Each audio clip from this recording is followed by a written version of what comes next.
Hello there, and welcome back to episode number 29 of Inside the Vault, a Carolina Panthers podcast. I'm your host, Ryan Smith.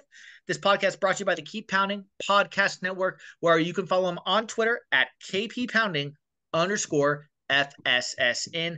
And this podcast powered by the Fans First Sports Network on Twitter at Fans First SN. Well, my latest guest here on Inside the Vault, he is a former NFL tight end, and also for the University of Florida, first team All American, All SEC back in 2003, drafted in the second round by the Tennessee Titans, 40th overall, played 3 seasons there, and then stops with Tampa and Oakland as well. He has a podcast called 84 Reasons. Follow him on Twitter at Ben Troupe 84. Ben Troupe, welcome to Inside the Vault, my man. It's good to see you. Hey man, thanks for having me on. Let's have some fun. Yeah, of course. So let's just get right into it. First, we'll say Bryce Young for a little bit down the line here. You played at Florida, home of the Swamp. As a Gator fan, a lot of people on the podcast know I'm a Gator fan, so it's an honor to have you on, sir. Just talk about the SEC and how electric the SEC is compared to the other conferences. You know, the Panthers have Bryce Young. He came from Alabama. The SEC. What is it that makes the SEC the Conference of Champions? I think the SEC is one of those conferences that whatever you dream of it being is that and more. Obviously, people think that the SEC has a, monopoly on ESPN or when it comes to college football coverage because if you live in the Midwest, if you live in the West Coast, if you live up north, you know about the SEC. You hear about this, mythical creature known as SEC football. But as a person that played in it, I can say yes, I'm biased, in what I'm saying, but it lives up to the hype. When you talk about the teams, you talk about the tradition, talk about the pageantry, talk about the rivalries, the players, the coaches. You can't get any better than that. And I get it. Every team in the SEC is not necessarily a powerhouse, but they're in the SEC. And I know that we're what a couple of hours away before Oklahoma and Texas comes over. So you talk about a conference that didn't need any more fanfare, and here come two of the most storied franchises or organizations or schools in the country. But the SEC it's as good as it gets. I mean, when you talk about the players, when you talk about bigger, faster, stronger, athletic, every year I think for the last 8 or 9 years the SEC had the most guys drafted in the draft. Yeah. You talk about guys that are ready to come in straight out of college and play. But I just think the thing about the SEC is you talk about a talent pool. Oh man, it's a talent ocean. You talk about you can fill up every roster with the guys that come out every year. But as a person that played in it, I'm truly, truly humbled to say, I enjoyed my time in it. It was some rough patches there, but yeah, I did. I enjoyed every second of it. Yeah. A couple of guys are just not an exhaustive list, of course, but Panthers are no stranger to drafting from the University of Florida. We've got a wide range of guys. If you want to count this guy named Cam Newton, who played for Auburn technically, but he did go to Florida. But some of the guys that the Panthers drafted currently on their roster is David Sharp, left tackle, who played at Florida. CJ Henderson, currently a free agent, may or may not be back, but he played for Jacksonville Jaguars, then came over in a trade with the Panthers. Will Grier, who got drafted here, played at Florida and then West Virginia and drafted by the Panthers, now with the Dallas Cowboys, I believe. Cam Newton, who we all know, 2011 #1 draft pick, now out of the NFL, but starting his own podcast in Fourth and One and media career. Cam's got a good thing going for him there. Jeff Mitchell, center on the Super Bowl 2003 team. That is someone I think Panther fans he's very underrated in my opinion. Jeff Mitchell was a stalwart on the Panthers' first Super Bowl team, someone who was really a key cog on that team. And then Jordan Scarlett, a running back of 2019, drafted by the Panthers. So not a stranger the Panthers are to drafting some Florida guys. When you think of that list, and when you just not just with the Panthers, but Florida Gators in the NFL, obviously you've got some guys who were Hall of Fame type players, and some guys who didn't quite have the career that they wanted to have. But what do you just think of the Florida Gators in the NFL? What does that mean to you? It You means a were one of lot. those guys. It Yeah. means a lot. I mean, I think Florida has had a player drafted in every draft that from a certain. I can't remember what year it started, but if you go to the University of Florida, you're going to get an opportunity to go pro. Doesn't mean you're going to go pro, but you got one of the best opportunities too. I mean, I don't think they don't make players human beings or specimens that of Cam Newton. There's nothing to compare him to. And when you talk about box office, when you talk about a guy, I mean, obviously you're a Carolina fan, but Cam Newton made everybody a Carolina fan. Either you loved him or you hated him, but he Yep. was box office. I mean, when you talk about Mr. Mitchell, our center. I mean, centers don't ever get the attention that they deserve. Jordan Scarlett was a guy that I remember at Florida. I think he ended up going to USF before he got moved on to the National Football League. I mean, Florida is a school that you can't hide. Like if you want exposure, you got it. Yep. I mean, TJ Henderson. I mean, the guy was a top 10 pick. Things didn't work out of Jacksonville. He gets picked up right away. In a trade. We can talk about what he was able to do. J.C. Horn. I mean, didn't go to Florida. Went to South South Carolina. Carolina. Yep. I mean, you talk about Dante Jackson with the LSU. Look, if you go to the SEC, Yep. those teams in the South won't players from the South.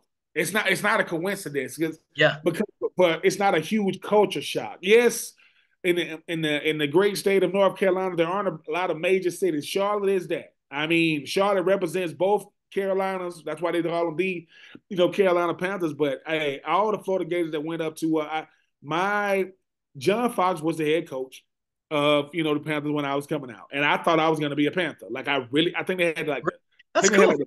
I think they had like the 30th pick that year or something like that. They end up going with Chris Gamble. I think they end up getting a really really good pick. Stud. Yeah, but no, Carolina and their attention to detail when it comes to the SEC, Florida in particular, they do their due diligence. And Carolina's one of those type teams you have to fit the mold. Yeah. I mean, Cam Newton is the greatest Panther of all time. Take nothing away from Steve Smith Jr. But in my estimation, the greatest Panther I've ever seen, right? I mean, and I know y'all got Mr. Mills. I know y'all got the linebacker. He got the statue. Julius Peppers, they don't make people like that, man. And I know he's in the Hall of Fame now. Julius Peppers, it was unfair how good he was. Like, I mean, let me say God this. made him in a lab. We can just say it. God made him in a lab. Listen, guy went to a lab and said, all right, give me 6'6", 6'7". Got it. Give me 290 pounds, but chiseled, like no body fat. Got it. Could jump out the gym. Yes. Two sport athlete. Yeah. From North Carolina. Yeah. Number 2 overall pick. Yeah. Going to North Carolina. Yeah. That's Julius Peppers. What? Oh, that's him over there. It's get out of here, man. This dude still one of the only players to play in a Super Bowl in the Final Four. He is. Might be one of the only players. Julius Peppers could have went to the NBA and been a Hall of Fame player. To me, he could have went to the NBA, played at a high level, and he'll still be getting into the Hall of Fame. So Carolina is an expansion team that never felt like an expansion team. Jake Delhomme, I mean, D. Foster, who just became the head coach out in UCLA. That's right. I'm just saying, hey, Carolina, hey man, they got that swag up there in Carolina. What can I say? Yeah. Let's talk about the tight end position, your position. Before we get into guys like Greg Olsen, who did play here, guy that I like, who is currently with us, Tommy Trimble out of Notre Dame, who I've really come to like a little bit. Doesn't have the fanfare of Greg Olsen, I know. But before we get there, though, you played tight end at college and then obviously in the NFL, as I mentioned. What is the biggest difference between playing the tight end position in college and the NFL? The speed, the athleticism, the talent. When you're in college, you got a shot to be sometimes, depending on how good you are, great you are, you got a shot to be the best player on the field. Yeah. That's not happening in college. I mean, that's not happening in pros because the pros, you might be more athletic than the guy you're going up against. You might not be smarter than him. These guys, their mind and how they think most guys play the game. Pros, they think the game and play it. I know what you're trying to do. I know what you're trying to do to me, but I will say this. I have watched the tight end position become a glamour position it didn't happen overnight. That was my next question. How has the NFL changed since you've played specifically the tight end position? I grew up with guys like, as you know, Tony Gonzalez, Shannon Sharp near the end of his career. Yes. Now you have the Gronks, the Kelseys, the Kittles. Kittles. Yeah. Yeah. The tight end position is the tight end position on offense is that what the old outside linebacker is on defense. You have a position that can take games over. And the thing is, everybody wants a Kelsey or a Kittle or Darren Waller or Kyle Pitts. Kyle Pitts, Uh, yep. and I think the thing is they're coming in different sizes and varieties. Like it used to be a tight end looks a certain way. He's a glorified offensive lineman. He just has the 80 number on it, and sometimes he'll catch a pass here or two. They're running the passing games through these guys. Yeah. And when you talk about a guy who's between 6'4" and 6'6", 245 to 265 pounds, that is going to be bigger than linebackers, that's going to be, stronger than safeties, that's going to be out muscle cornerbacks that can find we make our money in between the numbers. Guys that play outside the numbers, that's why they make 20 million a year, because you play in a phone booth out there with the best, cornerback or the best athlete covering you. Tight ends now, guys want to play the position. Like guys are willing to get, eat a couple of more carbs and put their hand in the ground. Because look at the longevity. Look at how long you could play now. I mean, Tony Gonzalez, nobody's going to catch more passes than him, right? I think he's third all time in catches. But in the NFL, the top 5 receivers all time are Jerry Rice 1, Larry Fitzgerald 2, Tony Gonzalez 3, and I want to say Jason Witten is 4. So you got 2 tight ends in the top 5. And dare I say, kids want to be tight ends. Now, growing up, before I became a tight end, I didn't even know what a tight end was. But I got really, really, really, really tall in high school. So when they moved me to tight end, I'm like, I had to act. Listen, all this time I played football, I ain't never known what that guy at the end of the line was. Like who? Like he's not as big as the old lineman, But at the same time, I'm just happy for the position. Yeah. I'm happy that they do tight end you with Greg Olsen, George Kittle, Travis Kelce up there in Nashville. It's really a brotherhood. You're never really going to see a lot of tight ends bickering amongst each other, because I think they understand that one guy makes it great for all of them. You got David Njoku, what he's doing up there in Cleveland. You got these rookies. Great tight end, yeah. You got these rookies coming in, doing what they doing.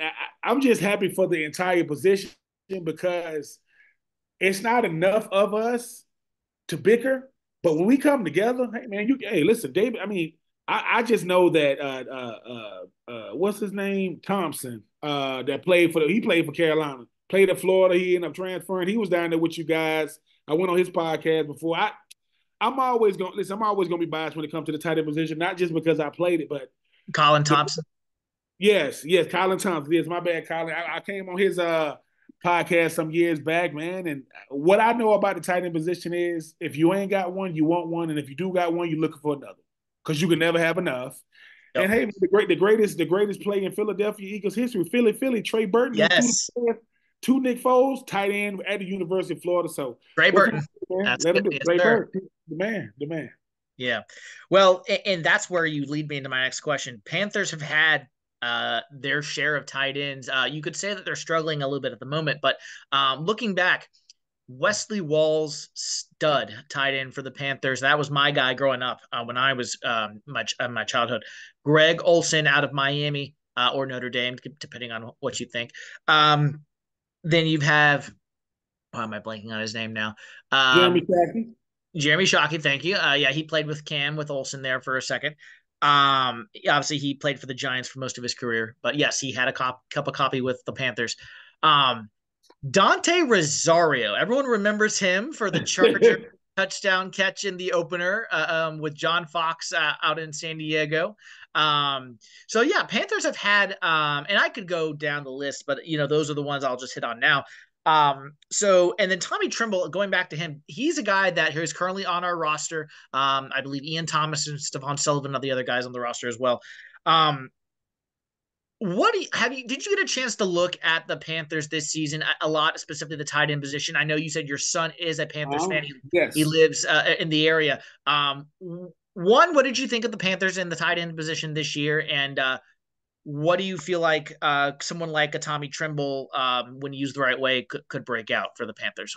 I did get a chance to see a lot more Panthers games because of my son. I think Tremble. I think as long as you're not comparing him to the tight ends with the big time production, because he has. I mean, when you have the number one overall pick, you got his Trimble will only go as far as Bryce Young does, and I say Yes. that And we'll get to because Bryce Young in a second. Yeah. yeah, right. But the thing about Trimble is, I mean, he has the ability, and Trimble is he's in the NFL in a time to where they ain't asking you to block like they used to. Right. They ain't asking you to just be there. They asking you, to make a difference. Does he have the ability to break out? Yes. Will he break out?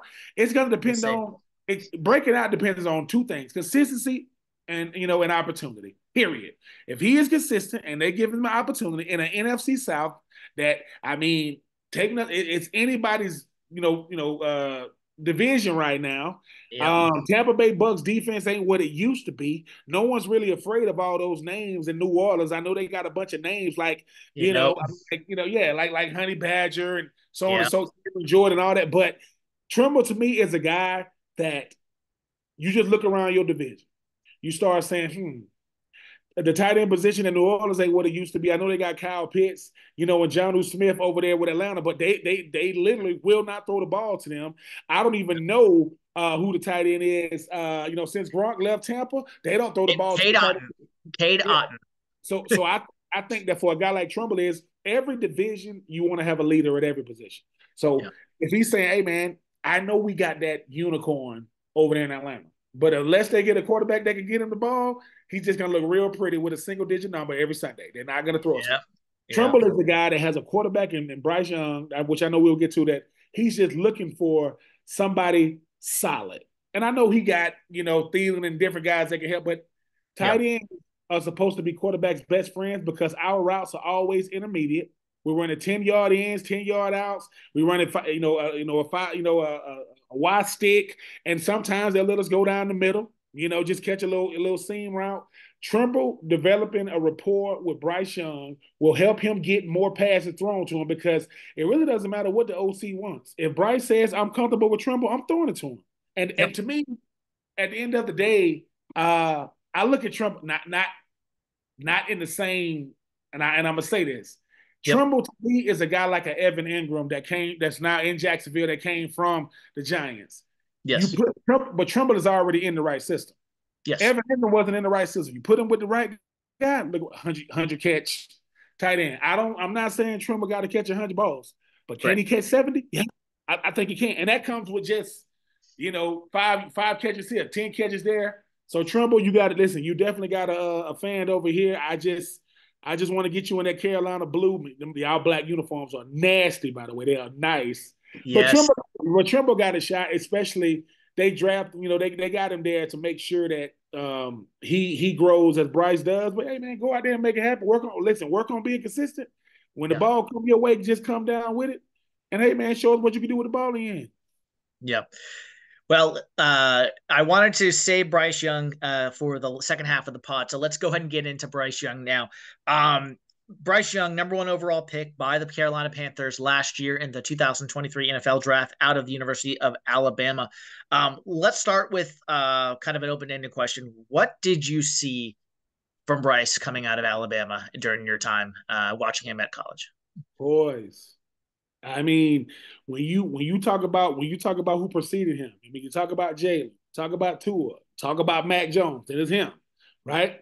Jalen was a guy that was really, really good, but then got up, but obviously got the job taken from him with Tua. Tua was the left-handed stud that never won the Heisman, right? But obviously he's known for that second half in the national championship. Mac Jones went undefeated, threw the ball to a Heisman, and Devonta Smith. I think the thing about Bryce Young is you don't go to Alabama if you're afraid of the spotlight. I mean, Nope. all the way from California, number one player in the country, comes all the way to Alabama, never made waves, waited his time, didn't win a national championship, but it wasn't because of him.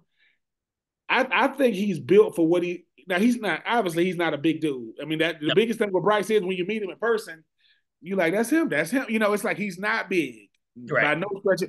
But as far as like what he brings to a team, he's worth getting excited for. What I saw in Bryce Young is a guy that did not listen. When a player comes in, he just does his job. He doesn't complain.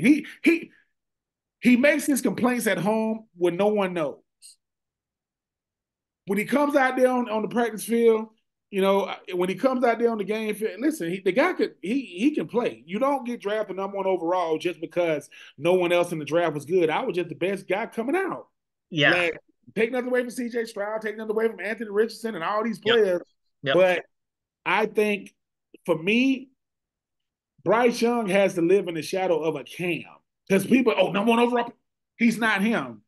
Like, Two and I'm completely different players. Yes. exactly. I think for Bryce Young though, he has shown the organization what he needs, not what he lacks. He Right. needs guys around him.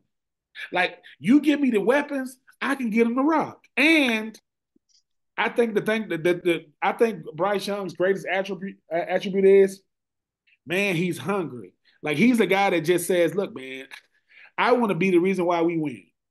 I do not want to be the reason why we lose, and I do not want to be the reason why these stadiums ain't being packed. I am box office. I'm just very, very humble with my words. But if you see me play, go. The kid Yeah. can play, man. So I think for me, Yeah. I'm excited. I'm excited for him because it's almost like with him being his size, he has to prove that he can take the punishment. And he can't. Now, he can't take it forever.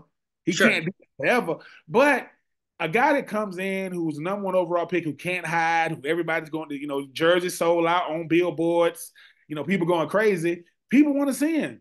And I'm just happy he didn't go. He didn't lose every game. I can't stand that. I'm so happy he won some games. Yeah. And look, when you're the #1 overall pick, it means you was on the worst team, statistically the year before, as far as like wins losses. Bryce But Young is the Panthers guy that, traded from 9-1, but that's okay. yeah. I think for Bryce, just keep doing what he's doing. I think that they're going to definitely get him some help there. When you go, they fire your head coach. I mean, how many games into the season? That's going to hurt him. Yeah. That hurts the guy who's built some level, some rapport with him. But he has the respect of his teammates. He has the respect of the NFC South and the league.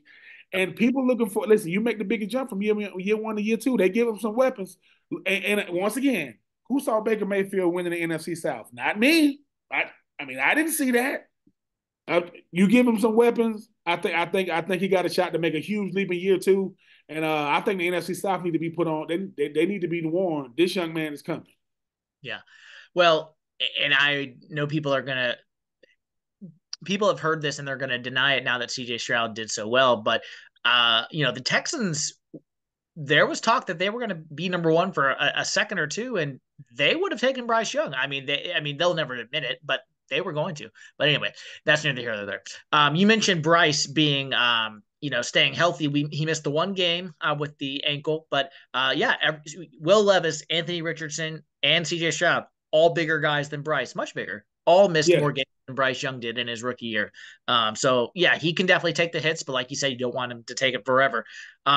He played against CJ Stroud. He came out on top in that game. Unfortunately, we did not get to see him play Anthony Richardson. Will Levis, that was kind of an up and down game. Unfortunately, a couple turnovers cost the Panthers in that one. Yeah. But would you say did it hurt him not having? I mean, yes, he needs playmakers, like you said. But at Alabama, you could argue he had the protection. That Yeah. helped, obviously. But the Yes. playmakers he had at Alabama his last year, Yeah. that very comparable to what he had at Carolina. The difference was he was being protected. And I think that's something he didn't get a lot of this year in Carolina.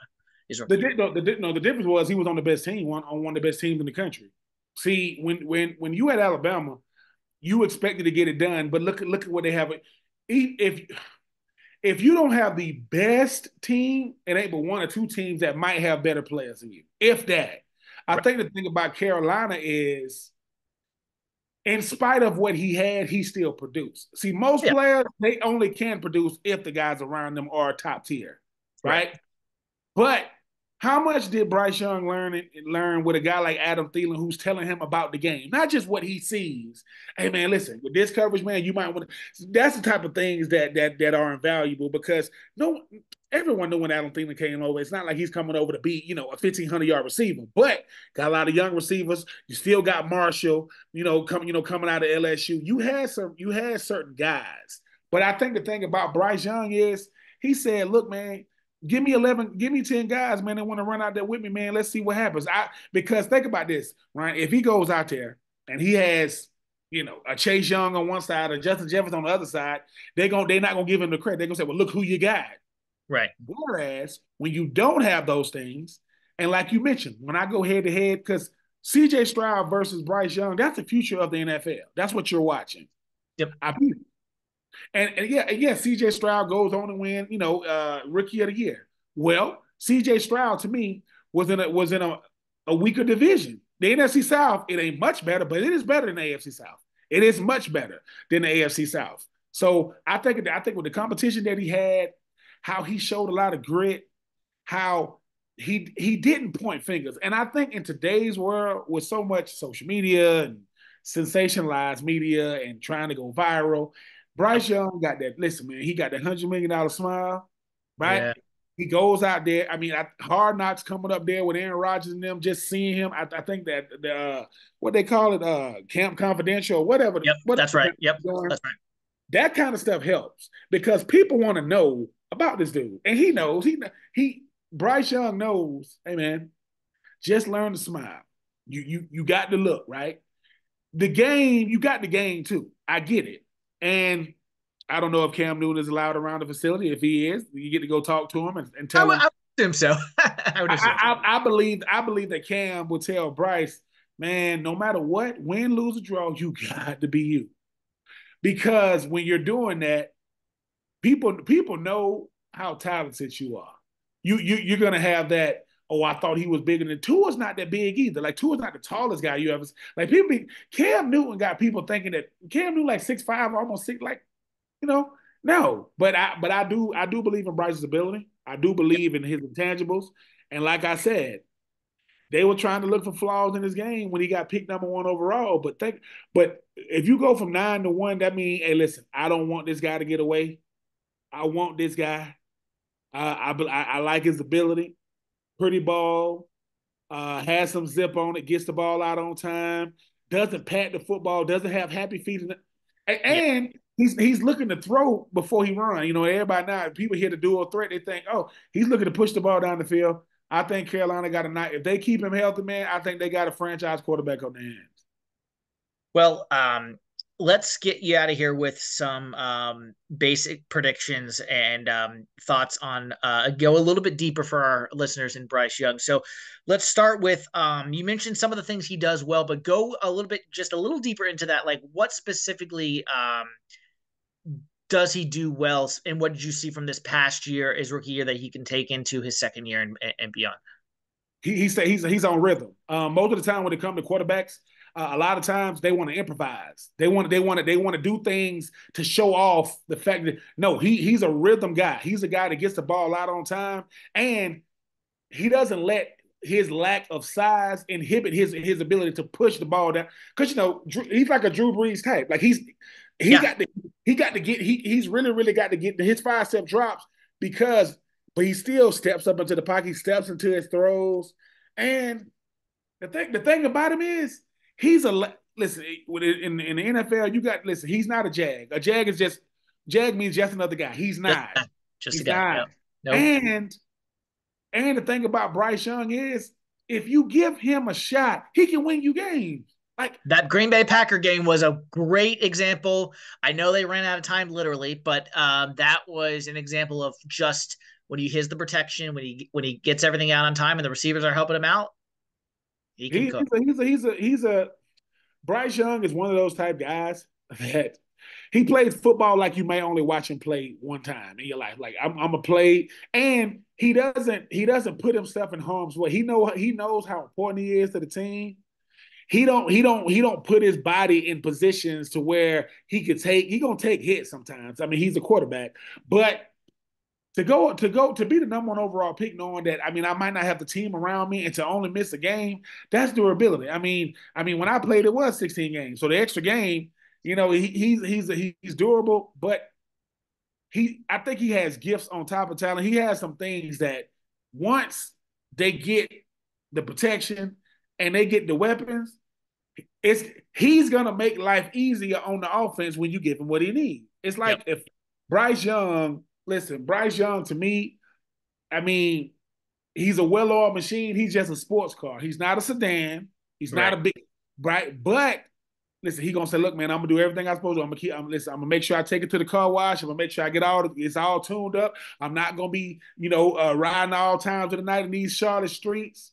That way, every time you see me, I look brand new. So for me, I think he's a guy that just, when it comes to the quarterback position, he's not a he's not a top 15 quarterback yet. I think he will be in year two.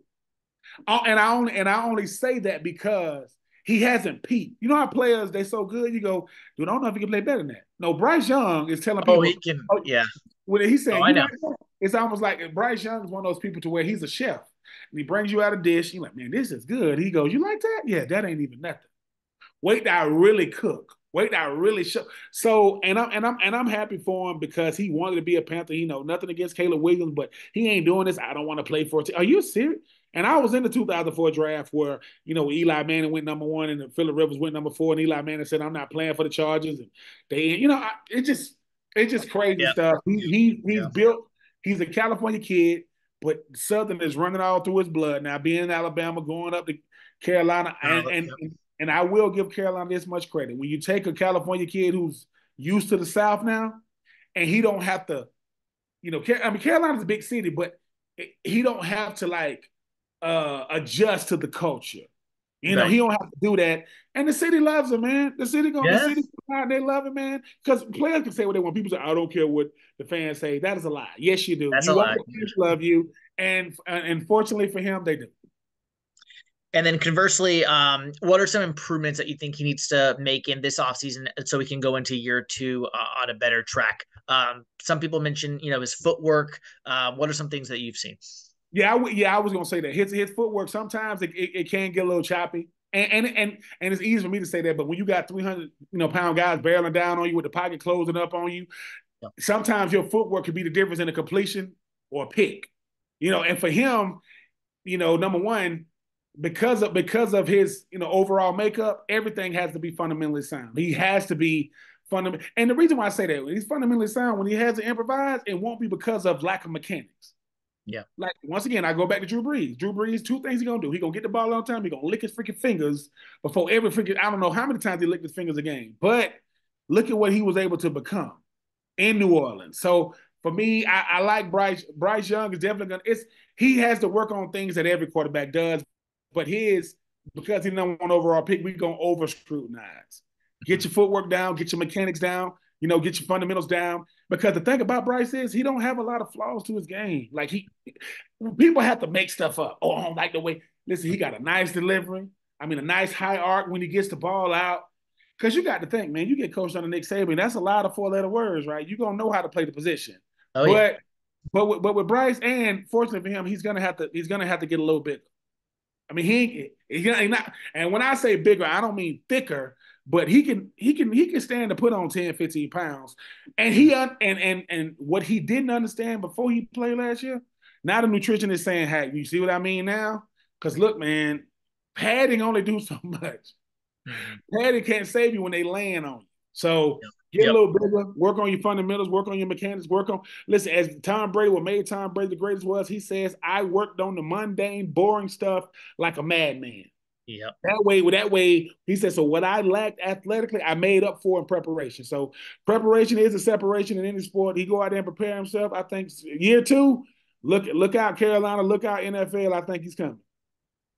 We'll get you out on these two predictions for you. You kind of hinted at my last one question, which we'll say for just a second.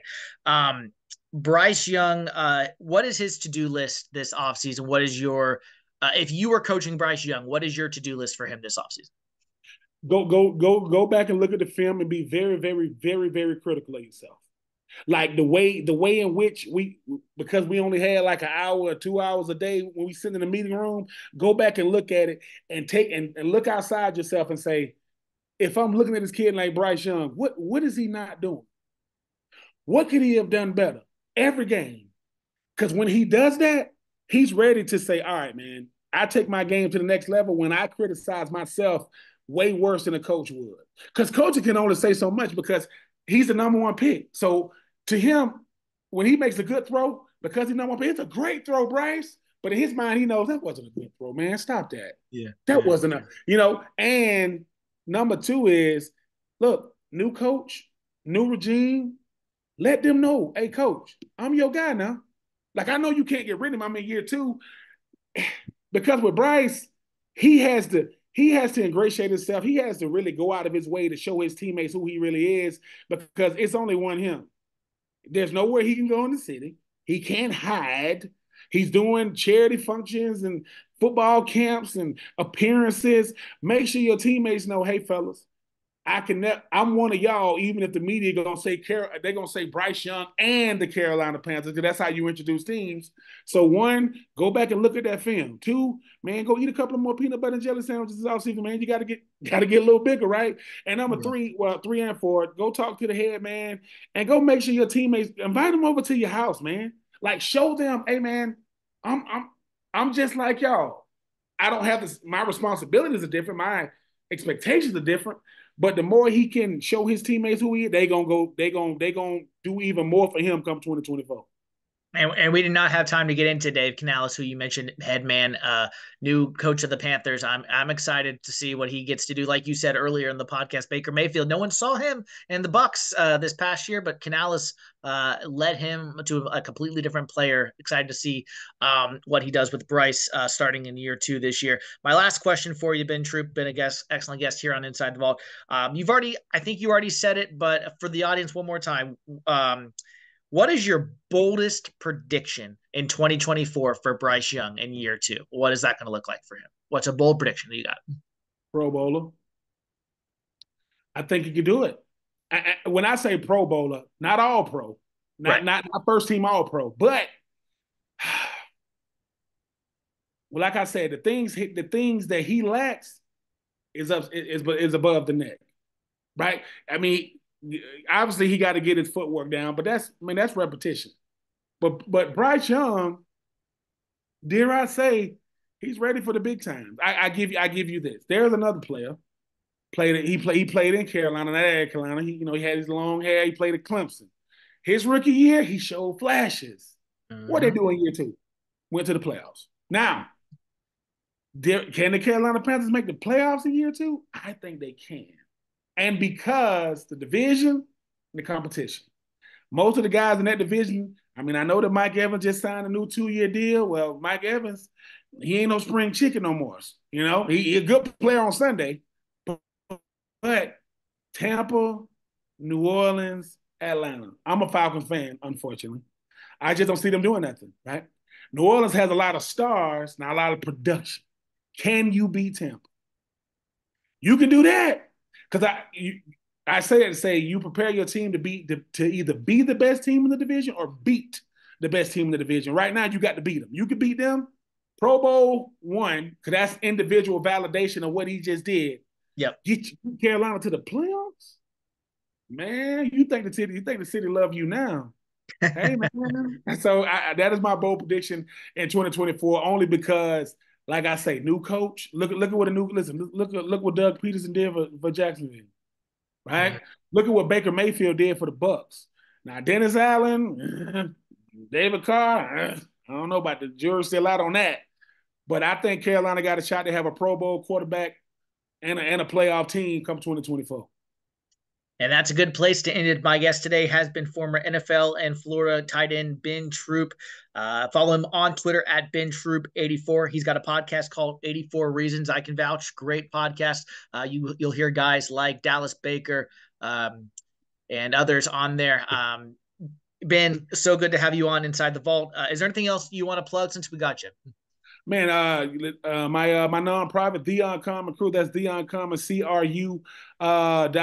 I mean, just doing great things in my small town of Swainsboro, Georgia, boys ages 12 through 18. My book, Uncommon Unfinished, the Ben Troupe story. You can always go to bentroop84.com. Still got been out for 3 years now, but shout out to BJ Bennett who wrote the book for me. One of my best friends in the world. But yeah, my book, Uncommon Unfinished, the Ben Troupe story. My nonprofit, The Uncommon Crew, that's theuncommon.cru.com. And 84 reasons, no games, no gimmicks, just reason. What's the reason for the day? I'm sitting here with the homie, Ryan, just having some fun and talking all things Carolina football. Hope them listen. Carolina, I can't root for them during the season, but I can root for them when they go up against them Bucks and them New Orleans Aints. They're not the Saints, they're the Aints. So you know what I'm saying. But I know, man, keep doing what you're doing, man. I'm being a part of this podcast world, being a part of this media world. I've really been enjoying it. Like I said, as long as they allow me on these airways, I'm gonna keep showing my face.